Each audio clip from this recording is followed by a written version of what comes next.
is the narrative of what you tell yourself about the picture the same as what the reality was of the moment. That was a large part of how I came up with the exercise where, people are so afraid.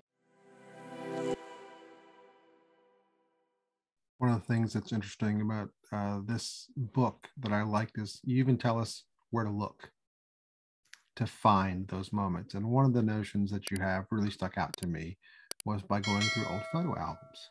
Mm-hmm. That's freaking genius. And one of the things that you wrote about your experience going back through photo albums is you could actually tell by the way you looked or your hairstyle or whatever what you were dealing with emotionally. Can you expand on that? Oh, yes. That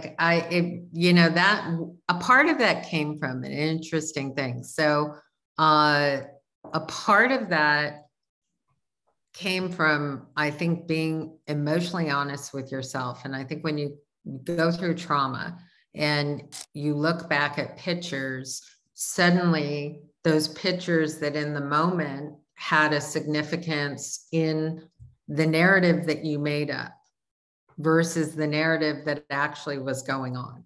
So I think I began to look back at pictures when things shifted, and I began to see a truth in the pictures that wasn't the narrative that I told myself in the moment. And so that was a large part of how I came up with the exercise where, people are so afraid, and it's like, yet our pictures tell us everything.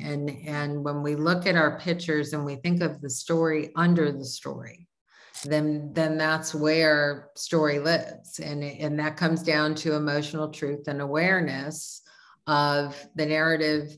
Is the narrative of what you tell yourself about the picture the same as what the reality was of the moment?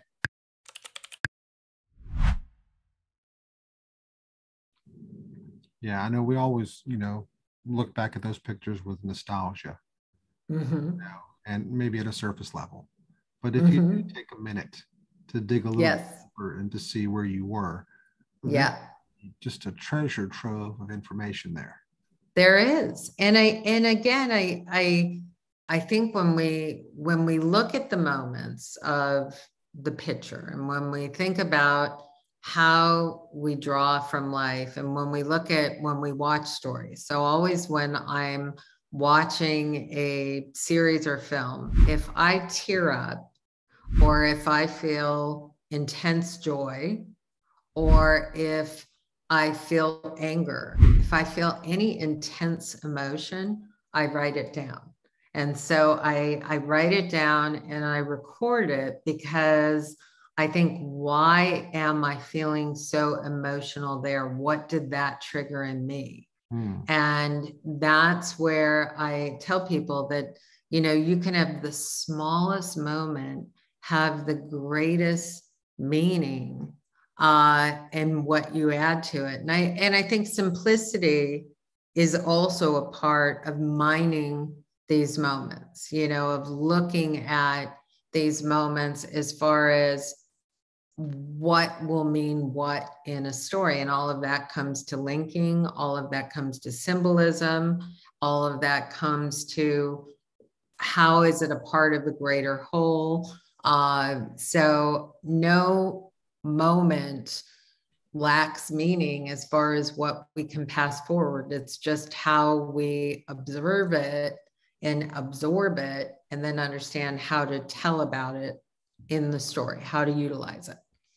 Yeah, I think that when I'm mining, my history for stories, sometimes it's even shocked me Right. how something so simple and so Yeah. small can actually expand into an entire feature script or something like that. Exactly. I'm My wife and I went to an Indian restaurant and we ordered a drink, and the guy misheard her and brought the wrong drink. Mm-hmm. I wrote an entire feature about that. Oh, I totally believe it. See, Yeah, that's a great example. That's yeah, a great example. and because that for days and weeks it bothered me Mm-hmm. this drink, and it's a very specific drink. So I won't get into the details about the story. Otherwise, I'll Oh, have I love that. That's to. great. That's fantastic. But it bothered me so much that I was like, there's something Yes. deeper here. And it ended Yeah. up being this incredibly personal story Right. that just came out of getting the wrong drink. Because it triggered something in your response. It really And did. that is great to look at that. Yeah, one of the things that I'll tell my students, if you get to that point where just something's just eating away at you and bothering you and won't go away, Mm-hmm. something deeper there. Dig. Yeah, That's where you dig. I agree. I agree. I love that you tell them that.